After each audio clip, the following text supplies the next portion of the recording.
Habíamos anunciado el domingo pasado que el tema de hoy iban a ser las señales de la venida del Señor Jesús, los avisos que la naturaleza, que la misma sociedad nos iba a dar de que estábamos cerca, de que el Señor venga a instaurar su reino eterno. Este no es una clase magistral, no es que quiero abordar cada detalle y cada punto. Simplemente decirle a los hermanos que están escuchando que la Biblia tiene 8 veces más profecías sobre la segunda venida que las profecías que tenía sobre la primera venida. Todo el Antiguo Testamento y buena parte del Nuevo Testamento está relacionado a este tema. El Señor va a venir a instaurar su reino, va a gobernar sobre el mundo. Toda lengua le confesará, toda rodilla se doblará y confesará que Él es el Señor, para gloria de Dios Padre. Pero lógicamente es un tema tan amplio que me tengo que ceñir a un pasaje de la palabra de Dios. Y en este caso va a ser, como alguien mencionó en las respuestas, Mateo capítulo 24. Pero tenemos que acordarnos de que el libro de Apocalipsis cierra con una palabra del Señor. En Apocalipsis 22:7, el Señor dice: vengo pronto. Dichoso el que obedece las palabras proféticas de este libro. El Señor nos dice: vengo pronto. Ahora, la pregunta que nos hemos hecho los cristianos por 2000 años es: ¿cuándo es pronto? ¿Qué significa la palabra pronto? ¿Cuán pronto va a venir el Señor a buscar a sus fieles, a su iglesia? Y la pregunta que nos hacemos en forma personal: ¿cuán pronto me va a venir a buscar a mí? ¿Cuán pronto los eventos descritos en el libro del Apocalipsis van a estar en los canales de noticias? Por supuesto que el día y la hora nadie lo sabe. El mismo Señor dijo que ni Él lo sabía. Si leemos el pasaje de allí de Mateo 24:36, en cuanto al día y la hora, nadie lo sabe, ni siquiera los ángeles de los cielos. Solo mi Padre lo sabe. Ese es un secreto de Dios. Pero esto no ha impedido que, desgraciadamente, muchas personas hayan intentado anunciar la fecha. Los mismos discípulos no sabían. Y ellos esperaban que la segunda venida fuera mientras ellos estuvieran en vida. Pero no sucedió así. Y algunos dicen: ¿por qué se tarda tanto el Señor? Porque Dios es un Dios de misericordia, no quiere que nadie se pierda. Demora su venida porque quiere rescatar hasta el último pecador que se arrepienta. Pero, por ejemplo, al final del primer milenio hubo un papa, el Papa Silvestre II, que dijo que cuando se cumpliera el primer milenio iba a venir el Señor. Fue tan fuerte lo que él enseñó que algunos granjeros dejaron de cosechar. Dice: ¿para qué vamos a trabajar en el campo si al final el Señor viene? Más tarde, Martín Lutero creía que el Señor iba a venir mientras él estuviera con vida. Escribió: estamos en el tiempo del caballo blanco del Apocalipsis. No puede tardar mucho su venida. Más cerca, en 1800, un hombre llamado William Miller predijo que el Señor iba a retornar el 3 de abril de 1843. Fue tan convincente que algunos de sus seguidores se fueron arriba de la montaña para ser de los primeros en ser arrebatados. Mire qué manera de pensar el tema. Y otros, más cariñosos, se fueron a los cementerios para poder ascender al cielo junto con sus seres queridos cuando fueran resucitados. Pero por supuesto pasó 1843 y el Señor no vino. Más cerca, un ingeniero de la NASA, Edgar Whisenant, vendió más de 5 millones de libros en donde él decía que el Señor iba a venir en 1988. No hace mucho, ¿eh? Después, como no vino, dijo: me equivoqué, tuve algunos errores matemáticos y me equivoqué, y puso 1989 y fracasaron. Y así otros, muchos otros. Yo creo que el Señor está pronto a venir.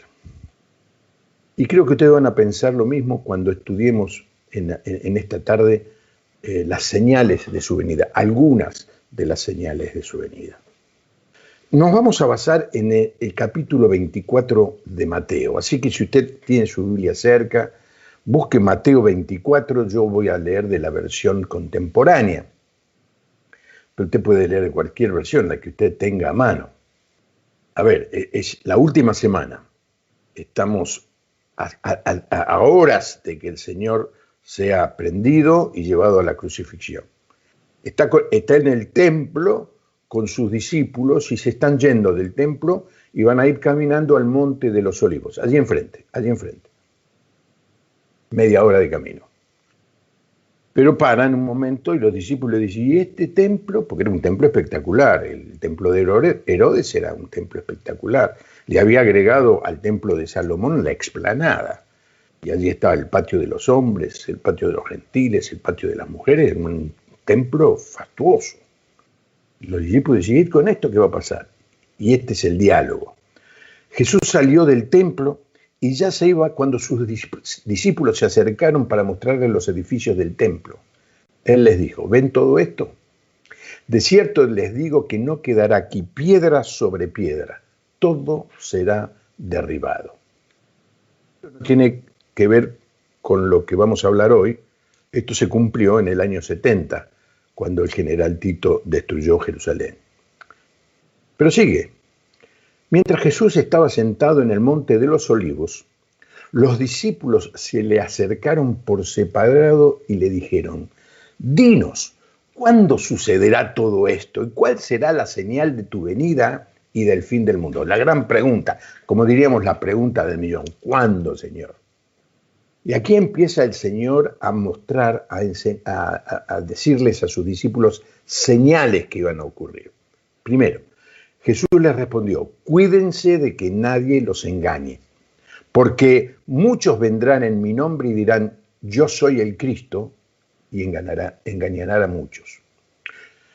Sigue otro tema.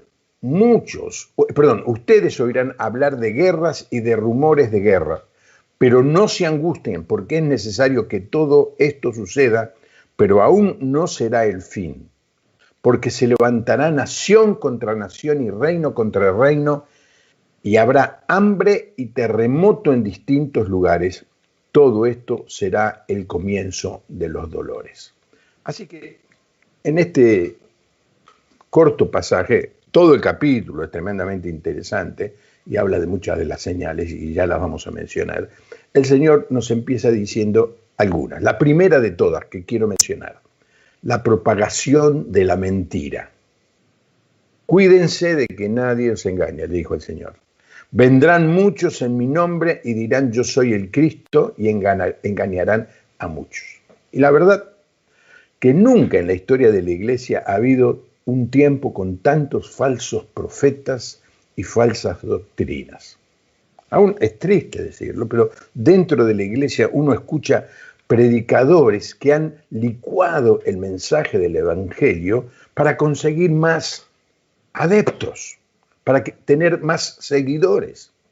Y esto se ajusta a lo que Pablo le dice en su última carta a Timoteo, meses antes de que le cortaran la cabeza, le escribe a Timoteo, y en el capítulo 4 dice, porque vendrá un tiempo en que no soportarán la sana doctrina. No, la gente no quiere escuchar las verdades del Evangelio, sino que aún teniendo comezón de oír, ganas de escuchar, se amontonarán maestros, pero no conforme a la palabra, sino conforme a sus propios malos deseos, y se apartarán de la verdad sus oídos y se volverán a las fábulas.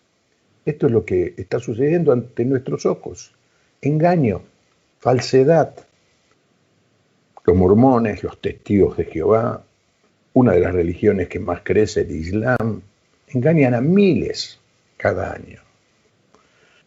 Por otro lado, vemos, por ejemplo, artistas famosos como Tom Cruise, Shirley MacLaine, George Lucas, promoviendo la cientología, la nueva era, el humanismo secular. Por todos lados vemos mensajes falsos. El Señor ya nos dijo. Y esto va a ir en aumento. Y tengan cuidado, estén atentos, no se dejen engañar. ¿Y cuál es el antídoto para esto? La palabra de Dios. Lea la palabra de Dios, estudie la palabra de Dios, medite la palabra de Dios para no ser presa fácil de falsos profetas y falsos engañadores. Esta es una señal. Usted me dirá, pero siempre hubo, sí, pero nunca, usando la tecnología, usando los medios de comunicación, nunca como hoy. Y va a empeorar a medida que se acerque el día final. En segundo lugar, aumento de violencias y de guerras. Dice el versículo 6, ustedes oirán de guerras y de rumores de guerra, porque se levantarán nación contra nación y reino contra reino. Siempre hubo guerras. Creo que los estudiosos dicen que en estos últimos 2000 años hubo apenas 200 años, alrededor de un número así, sin guerras, pero todo el tiempo es guerra. Pero esto ha ido creciendo, en aumento, especialmente hablando de estos últimos 20 años. El 11 de septiembre de 2001, el ataque a las Torres Gemelas, una señal de violencia inesperada. Luego Estados Unidos le hace la guerra a Irak, aumento de violencia. Esto promueve la primavera árabe, movimientos revolucionarios y de violencia que lleva al crecimiento de grupos terroristas como Hezbollah, ISIS y otros menos conocidos que llevaron la muerte y la destrucción a todas partes del mundo. Nosotros no sabemos mucho, pero las guerras tribales en África están en aumento. Los otros días leía la carta de un pastor que decía que le habían matado a toda la familia. Y yo decía, ¿el Islam? No, guerras tribales allí en Nigeria. Y nosotros vemos que estamos en un momento en que no nos resulta muy claro esto de la pandemia del coronavirus. Los otros días, hablando con el doctor José Batista, él mencionaba que esto es una guerra declarada en todo el mundo, porque hay poderes que están detrás de esta pandemia. No, yo no puedo comprobar, pero no está muy errado. Me decía el doctor Jorge Batista, ¿te das cuenta que de Rusia no se habla nada? No se dice nada. Y Rusia está haciendo arreglos y uniéndose a Irán. Y esto también es parte de otra señal en la que no me voy a meter. Guerras y rumores de guerra. El Medio Oriente es un polvorín a punto de estallar. Los países alrededor de Israel tienen como meta hacer desaparecer el Estado de Israel. China y Rusia, que estaban enemistados por siglos, ahora hacen ejercicios militares en conjunto.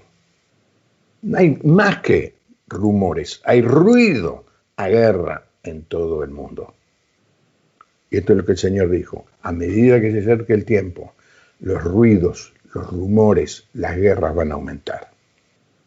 En tercer lugar, en el versículo 7 dice algo más. Habrá hambre y terremotos en distintos lugares. A pesar de que la tecnología hoy nos permite producir cantidades de alimentos, lo cierto es que nunca han muerto más personas de hambre como el año pasado. Cada año se supera el número de personas, especialmente niños, que mueren de hambre. Si pasa en nuestro país, que producimos comida como para 10 veces nuestra población, ¿se imaginan en lugares donde no hay terreno fértil para los sembrados.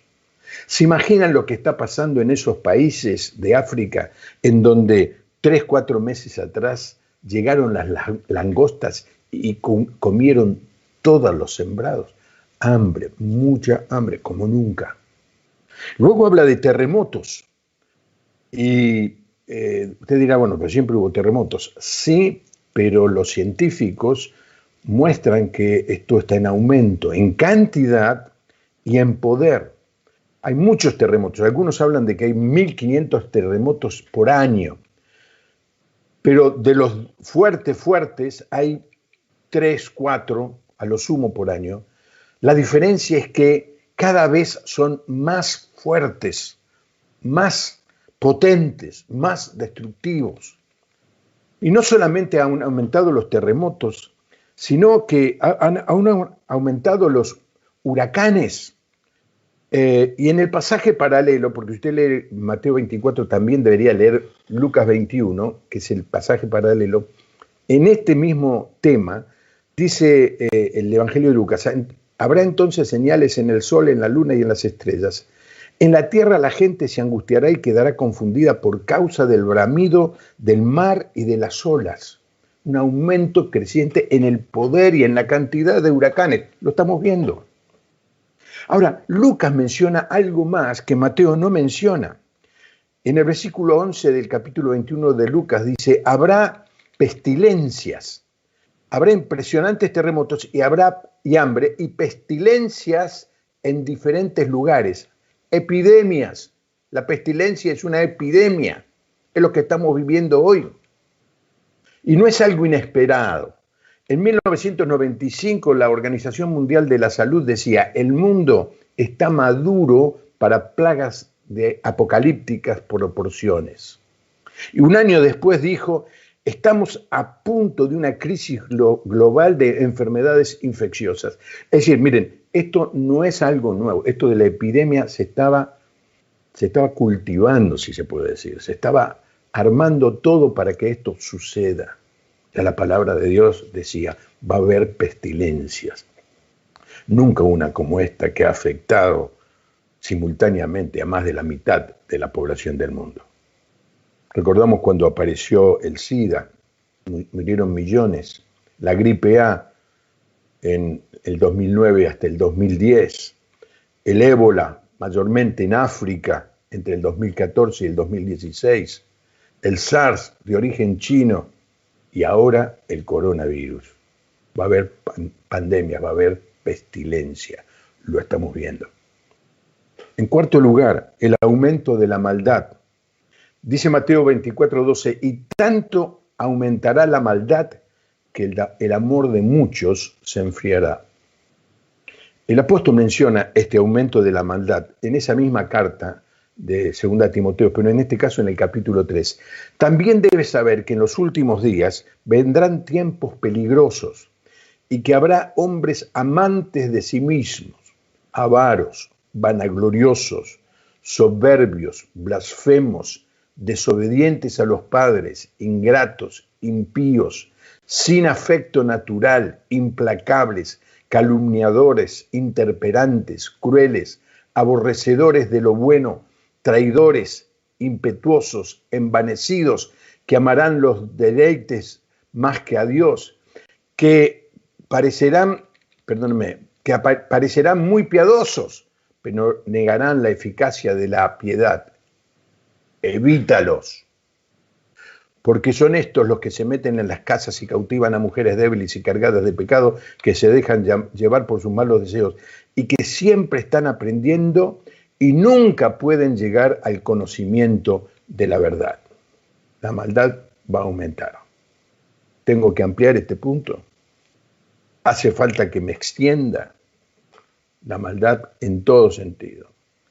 Orgullo, soberbia, egoísmo, maldades, males, digamos, de lascivia y todo eso, pero fundamentalmente males para destruir al prójimo, males que desprecian al otro, males que no tienen ningún respeto por la vida del otro. Lo estamos viendo todo el tiempo en aumento. Y en Apocalipsis se habla de cuáles van a ser los males en el momento de la tribulación. Dice, el resto de la gente, los que no murieron, estoy leyendo Apocalipsis 9, versículo 20, los que no murieron por estas plagas ni aún así se arrepintieron de su maldad, ni dejaron de adorar a los demonios, ni a las imágenes de oro, plata y bronce, piedra y madera, las cuales no pueden ver, ni oír, ni caminar. Tampoco se arrepintieron de sus asesinatos, ni de sus hechicerías, ni de su inmoralidad sexual, ni de sus robos. Ahí está, descripto el aumento de la maldad. Y usted dice, bueno, pero esto es lo que tenemos frente a nuestros ojos. Y no tenemos que salir a la calle, lo vemos en los programas de televisión. Gente que adora al demonio, inmoralidad sexual, ni hablar, robos, idolatría. Y esta condición sexual que ya está entre nosotros nos hace recordar a lo que mencionábamos el domingo pasado, que vivimos como si estuviéramos viviendo en los días de Noé. Ahí aumentó tanto la maldad que Dios tuvo que castigar a la raza humana. El autor Tim LaHaye escribió esto: el Señor Jesucristo podría venir hoy y ninguna profecía dejaría de ser cumplida. Este es un gran estudioso, un gran escritor. Dice, ya todo está cumplido. No podemos estar seguros de que la nuestra sea la última generación antes del retorno del Señor, dice el autor, pero podemos estar seguros de una cosa: nuestra generación tiene más razones para creer que el Señor podría volver en este tiempo que cualquier otra generación que nos precedió. Y es absolutamente así. En quinto lugar, Israel regresa a su territorio. Capítulo 24 de Mateo otra vez, versículos 32 y 33. De la higuera deben aprender esta parábola. Cuando sus ramas se ponen tiernas y le brotan las hojas, ustedes saben que el verano ya está cerca. De la misma manera, cuando ustedes vean todas estas cosas, sepan que la hora ya está cerca y que está a la puerta. ¿Y qué me está hablando, Juan Pablo? ¿De una higuera? Bueno, ¿cuál es la señal? La higuera, les dice el Señor. Miren la higuera. Y usted me dice, ¿y eso qué es? El Estado de Israel. El Señor utilizó esta metáfora de identificar al pueblo de Israel con una higuera. Tanto se ve esto en el Antiguo Testamento como en el Nuevo Testamento. Por ejemplo, hay una parábola en Lucas capítulo 13 de una higuera que no daba fruto. La leo, la parábola, porque es más descriptiva que si yo la explico. También les dijo esta parábola: un hombre había plantado una higuera en su viña y cuando fue a buscar higos en ella no encontró ninguno. Entonces le dijo al viñador: hace 3 años que vengo a buscar higos en esta higuera y nunca encuentro uno solo. Córtala para que no se desaproveche también la tierra. Pero el viñador le dijo: Señor, déjala todavía un año más hasta que yo le afloje la tierra y la abone. Si da fruto, qué bueno. Y si no, córtala entonces. Y usted me dice, ¿qué quiere decir esta parábola? El Señor está hablando del pueblo de Israel. Él predicó 3 años y no creyeron en él, no dieron fruto. Y dice, bueno, córtala. Y el del viñedo, porque plantó una higuera en un viñedo, pero no voy a explicar eso. El del viñedo, el viñador le dice, esperemos un poco más, cosa que hizo el Señor. Le dio tiempo a Israel para que se arrepintiera, pero no se arrepintió. Y pasados algunos años, algo sucedió. Como decía antes, el general Tito conquistó y destruyó Jerusalén. Y ahí la higuera fue cortada. Es una señal. El pueblo de Israel es la higuera que Dios tuvo que cortar de su estado, de su lugar de Palestina. 1878 años. Esto es un milagro. Los judíos anduvieron despatriados por todo el mundo. Es impresionante. 1878 años. Fueron esparcidos. primero por Europa, pero hay judíos en casi cada país del mundo.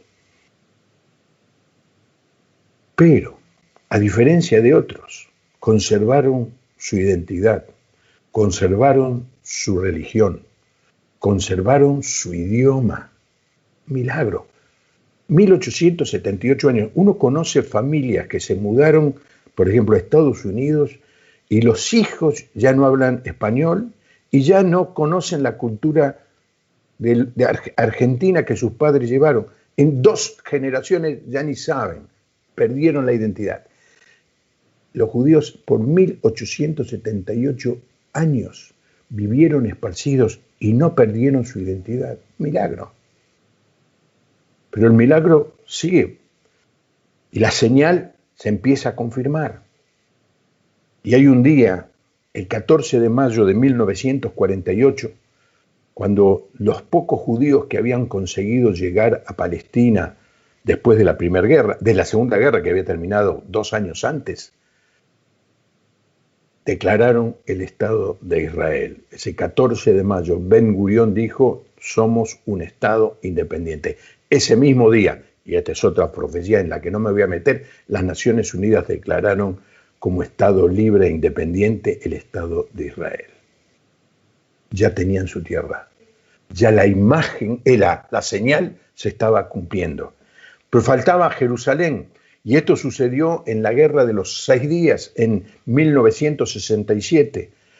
3 estados poderosos, Siria, Jordania y Egipto, decidieron atacar a Israel. Israel, viendo que estaba siendo amenazada, tomó la iniciativa y siendo un estado que apenas tenía 19 años de vida, ganó a Egipto, a Jordania y a Siria y aumentó su territorio. Pero lo más sorprendente que sucedió en esa guerra es que conquistó Jerusalén. Y esto forma parte de esa señal. El Señor dijo, miren la higuera. Al mirar el Estado de Israel decimos, la señal se ha cumplido. Quizás es una de las más conmovedoras. Porque las otras, las de la violencia, de la maldad, de los falsos profetas, usted me dirá, siempre hubo. Esto es solamente ahora. Está sucediendo delante de nuestros ojos. Y por último, el Evangelio va a ser predicado en todo el mundo. Miren lo que dice el versículo 14. Y este Evangelio del reino será predicado en todo el mundo para testimonio a todas las naciones, y entonces vendrá el fin. El Señor le dijo a sus discípulos, vayan por todo el mundo a predicar el Evangelio. Pero la verdad, y se lo digo yo porque con la edad que tengo, me acuerdo 50, 60 años atrás, se pensaba en mandar misioneros a países donde había miles de millones de personas, China, India, todo Asia. ¿Cuántos millones? ¿Y qué otra cosa se puede mandar? Literatura. ¿Cuántos libros? ¿Cuántas? Casi era un imposible. Pero algo ha cambiado.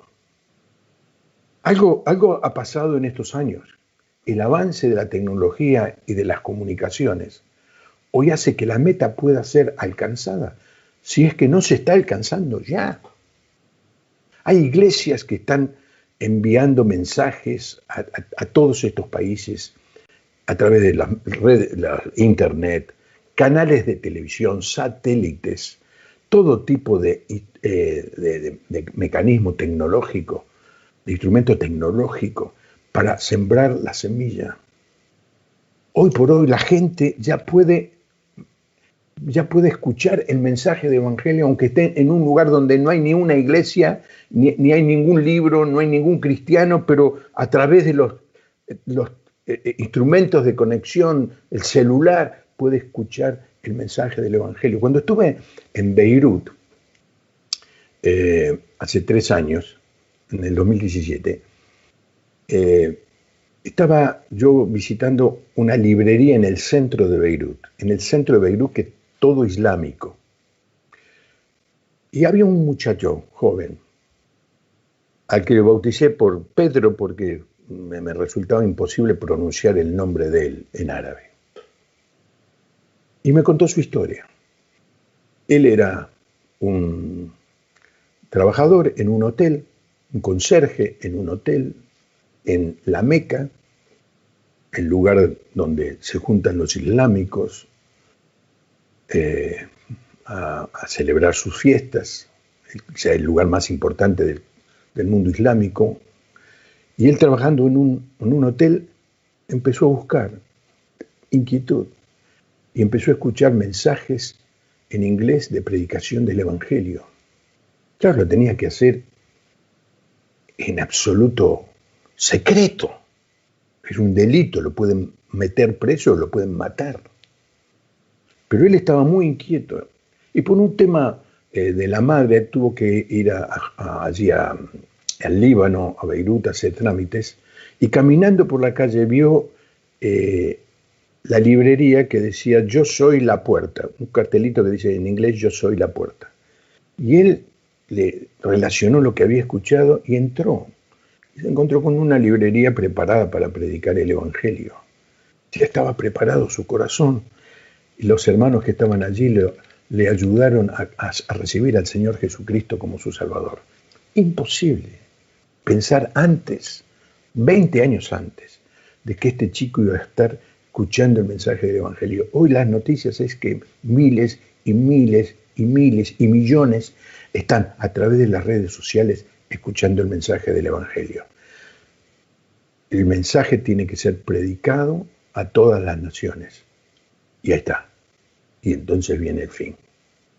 Por eso nuestra responsabilidad de seguir enviando misioneros, de ocuparnos de que no haya ninguna lengua sin la Biblia para poder estudiarla, de ocuparnos en orar por nuestros hermanos que están en el frente de batalla y la mayoría sufriendo tribulación. Y en este momento una tribulación desesperante. Y ellos siguen firmes al Señor. Es nuestro deber, porque pronto va a llegar el día cuando el Evangelio sea predicado a todo el reino. Y entonces el Señor va a venir. ¿Qué le parece? Señales. Hay más, muchas más.